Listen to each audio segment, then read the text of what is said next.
Minsan lang sila bata, kaya habang sila ay nayayakap mo pa, nakahalikan, nakakausap, nakakasama, bigyan mo sila ng oras.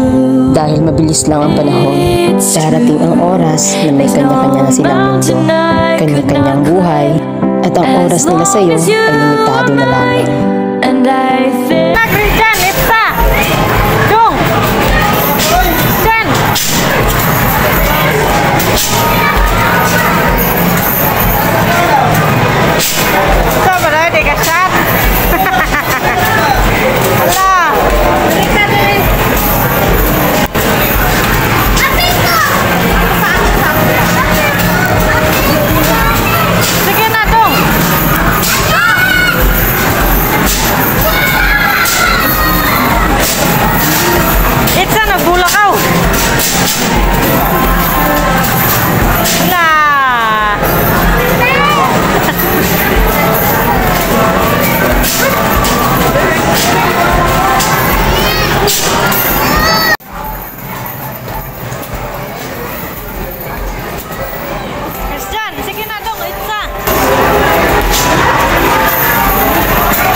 Tagaan lang yan, Master!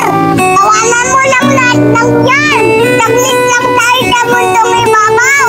Piliin natin lagi maging masaya! At maging matapat na tao!